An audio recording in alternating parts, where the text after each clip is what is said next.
از همین زمین همروزه این گونه محصولات‌های تر و تازه از جهت اکولوژی تازه با بازار استعمالی ناحیه وسه برآورده می‌شوند. پومیدور، قلمفور و بوینجان در این زمین حاصل کشت سیوم می‌باشند.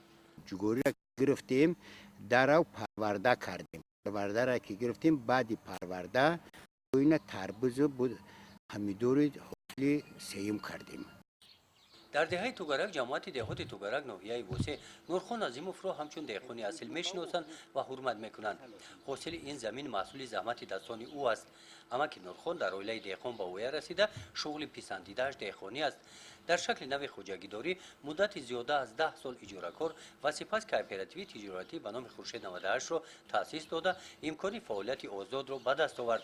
مساحت 1 هکتار زمین را استفاده برده سمت فعالیتش و پرورش محصولات‌های آبچه‌کاری روانه گردیده است. در این خوجگی 5 نفر ساکنان دهات با جای کاری دائمی تامین شده‌اند. دو اویلمون میخورن با 3-4 نفر آدم دیگه روزا میوین موفق همون شون کار میکنن معمولا مبلغ. در استفاده زمین تجربه نورخان عظیموف و کооپراتیو تجارتی خورشید 98 را کشاورزان ولایت ختلان می‌آموزند. نورخان عظیموف طبق نقشه معین فعالیت نموده مقصد دارد که مساحت زمین خوجگیش را وسیع کرده حجم محصولات آبچه‌کاری را زیاد نموده جایهای نوی کاری مهیا نماید.